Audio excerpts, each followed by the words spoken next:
ಸ್ನೇಹಿತರೆ, ಎಲ್ಲರಿಗೂ ನಮಸ್ಕಾರ. ನಾನು ನಿಮ್ಮೆಲ್ಲರ ಪ್ರೀತಿಯ ಜಗದೀಶ್ ಹೊಸಹಳ್ಳಿ.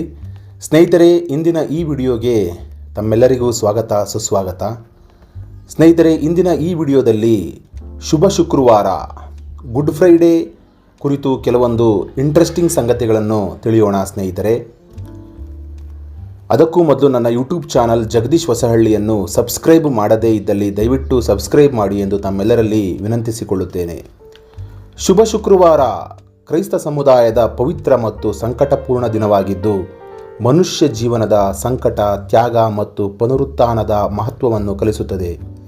ಶುಭ ಶುಕ್ರವಾರ ಕ್ರೈಸ್ತರಿಗಾಗಿ ಕೇವಲ ಒಂದು ಆಚರಣೆಯಲ್ಲ, ಅದು ಮಾನವ ಕುಲದ ಪಾಪಗಳಿಗಾಗಿ ಯೇಸುಕ್ರಿಸ್ತನು ಅನುಭವಿಸಿದ ತ್ಯಾಗ ಮತ್ತು ಪ್ರೇಮದ ಸಂಕೇತವಾಗಿದೆ. ಈ ದಿನ ಯೇಸುಕ್ರಿಸ್ತನು ಶಿಲುಬೆ ಮೇಲೆ ತೂಗಲ್ಪಟ್ಟು ಮನುಕುಲದ ಪಾಪಗಳಿಗಾಗಿ ತ್ಯಾಗ ಮಾಡಿದ ದಿನ. ಕ್ರಿಸ್ತನ ದುಃಖ, ಶಿಲುಬೆ ಮತ್ತು ಪುನರುತ್ಥಾನವು ನಮ್ಮ ಬದುಕಿಗೆ ಹೊಸ ಅರ್ಥವನ್ನು ನೀಡುತ್ತದೆ. ಪ್ರಸ್ತುತ ಜಗತ್ತಿನಲ್ಲಿ ನಾವು ಎದುರಿಸುತ್ತಿರುವ ಆರ್ಥಿಕ ಸಮಸ್ಯೆಗಳು, ಬಿಕ್ಕಟ್ಟಿನ ಪರಿಸ್ಥಿತಿಗಳು, ಯುದ್ಧಗಳು ಮತ್ತು ನೈತಿಕ ದಿವಾಳಿತನದ ನಡುವೆ ಕ್ರಿಸ್ತನ ಪಾವನ ದುಃಖವು ನಮಗೆ ಶ್ರದ್ಧೆ ಮತ್ತು ನೆಮ್ಮದಿಯ ಸಂದೇಶವನ್ನು ನೀಡುತ್ತದೆ. ಕಷ್ಟಗಳಿಂದ ಬದುಕಿಗೆ ಅರ್ಥವನ್ನು ಕಂಡುಕೊಳ್ಳಲು ಸಹಾಯ ಮಾಡುತ್ತದೆ.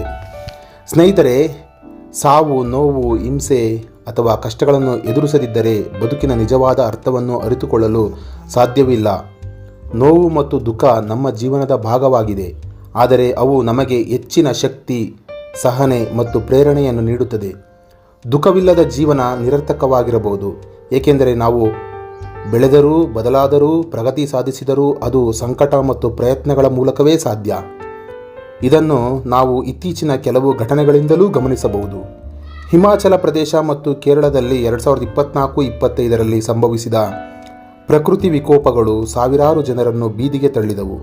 ಭಾರೀ ಪ್ರವಾಹ, ಭೂಕುಸಿತ ಮತ್ತು ಇತರ ಅನಾಹುತಗಳಿಂದ 2936 ಜನರು ಪ್ರಾಣ ಕಳೆದುಕೊಂಡರು.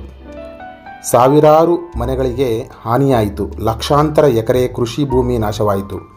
ಈ ಘಟನೆ ಜನರನ್ನು ತೀವ್ರ ಸಂಕಷ್ಟಕ್ಕೆ ದೂಡಿದರೂ ಅವರು ಮತ್ತೆ ಬದುಕನ್ನು ಪುನರ್ನಿರ್ಮಿಸುವ ಜಾಣ್ಮೆ ಮತ್ತು ಸಹನೆ ಪ್ರದರ್ಶಿಸಿದರು. ಈ ರೀತಿಯ ಸಂಕಟಗಳು ಸಹನಶೀಲತೆಯ ಮಹತ್ವವನ್ನು ಮನಗಾಣಿಸುತ್ತದೆ. ಈ ಪ್ರಪಂಚ ಹಲವೆಡೆ ಯುದ್ಧ, ಭ್ರಷ್ಟಾಚಾರ ಮತ್ತು ಅಸಹನೆಯ ಚಕ್ರವ್ಯೂಹದಲ್ಲಿ ಸಿಲುಕಿರುವಂತಿದೆ. ಅದೆಷ್ಟೋ ಮಂದಿ ನಿರಾಶ್ರಿತರಾಗಿದ್ದಾರೆ. ಮಕ್ಕಳು ಶಿಕ್ಷಣದಿಂದ ವಂಚಿತರಾಗಿದ್ದಾರೆ.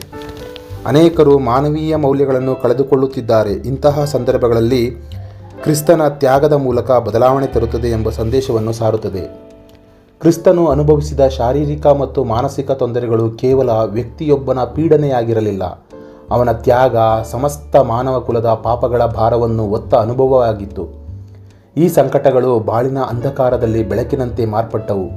ಇಂದು ದೈನಂದಿನ ಜೀವನದಲ್ಲಿ ಎದುರಿಸುತ್ತಿರುವ ಕಠಿಣ ಸನ್ನಿವೇಶಗಳು ಮತ್ತು ಸೋಲಿನ ಕ್ಷಣಗಳಲ್ಲಿ ಕ್ರಿಸ್ತನ ಶಿಲುಬೆ ನಮ್ಮೆದುರಿಗೆ ಧೈರ್ಯ ಮತ್ತು ಸಹನೆಯ ಉದಾಹರಣೆಯಾಗಿ ನಿಂತಿದೆ. ಕ್ರಿಸ್ತನು ಶಿಲುಬೆಯ ಮೇಲೆ ಕೊನೆಯ ಗಳಿಗೆಯವರೆಗೂ ಕ್ಷಮೆಯನ್ನು ಬೋಧಿಸಿದನು. ತಂದೆ, ಅವರು ಏನು ಮಾಡುತ್ತಿದ್ದಾರೆಂದು ಅವರಿಗೆ ಅರಿವಿಲ್ಲ, ಅವರನ್ನು ಕ್ಷಮಿಸು. ಈ ವಾಕ್ಯಗಳು ಶ್ರದ್ಧೆಯ ಪರಾಕಾಷ್ಠೆ. ಇಂದು ನಾವು ನಮ್ಮ ಸಹೋದರರ ವಿರುದ್ಧ ಆರಿಸುವ ಅಪ್ಯಾಯಮಾನಗಳು, ದ್ವೇಷ ಮತ್ತು ವಿಚ್ಛಿನ್ನತೆಗಳ ನಡುವೆ ಕ್ಷಮೆ ಮತ್ತು ಪರಸ್ಪರ ಒಲವಿನ ಅಗತ್ಯವಿದೆ. ನಮ್ಮ ಜಗತ್ತು ಪರಿಪೂರ್ಣವಲ್ಲ. ಏಕಾಂಗಿತನ, ರೋಗಗಳು, ಬಡತನ ಮತ್ತು ಅನ್ಯಾಯಗಳು ಸುತ್ತಮುತ್ತಲಿವೆ. ಆದರೆ ಕ್ರಿಸ್ತನ ದುಃಖಗಳು ನಮಗೆ ಸ್ಫೂರ್ತಿಯ ದಾರಿ ತೋರಿಸುತ್ತವೆ. ಕಷ್ಟಗಳ ನಡುವೆಯೂ ಹೃದಯದಲ್ಲಿ ಶಾಂತಿ ಮತ್ತು ಹಿತಚಿಂತನೆಯ ಬೆಳಕು ತರಬಹುದು. ಪರಸ್ಪರ ಸಹಾಯ ಮತ್ತು ಸೇವೆ ಮೂಲಕ ನಾವು ಕ್ರಿಸ್ತನ ಸಂದೇಶವನ್ನು ಅನ್ವಯಿಸಬಹುದು. ಶುಭ ಶುಕ್ರವಾರ ನಮಗೆ ತ್ಯಾಗದ ಪರಮ ಸತ್ಯವನ್ನು ಬೋಧಿಸುತ್ತದೆ. ಪ್ರೀತಿ ಎಂದರೆ ಕೆಳಮಟ್ಟಕ್ಕೆ ಇಳಿದು ಹೋಗಿ ಮತ್ತೊಬ್ಬರಿಗಾಗಿ ಬದುಕು ಮುಡಿಪಾಗಿಟ್ಟ ಶಕ್ತಿಯಾಗಿದೆ. ಇಂದು ಸಾರ್ವತ್ರಿಕ ಶತ್ರುತ್ವಗಳ ಮೇಲೆ ಪ್ರೀತಿಯ ಸೇತುವೆಗಳನ್ನು ನಿರ್ಮಿಸುವುದು, ಬಡವರಿಗೆ ನೆರವಿನ ಹಸ್ತ ಚಾಚುವುದು ಮತ್ತು ಪರಿಸರದ ಪರಿಪಾಲನೆ ಮಾಡುವುದು ಕ್ರಿಸ್ತನ ಪಾವನ ದುಃಖಗಳ ಪ್ರತಿಬಿಂಬವಾಗಿ ಕಾಣಬಹುದು.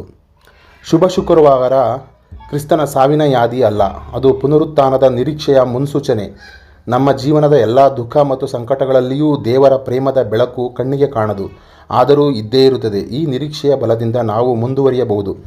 ಕ್ರಿಸ್ತನ ದುಃಖಗಳು ನಮಗೆ ಪಾವನತೆ, ಪ್ರೀತಿ, ಕ್ಷಮೆ ಮತ್ತು ಪುನರುತ್ಥಾನದ ನಂಬಿಕೆಯನ್ನು ಬೋಧಿಸುತ್ತವೆ.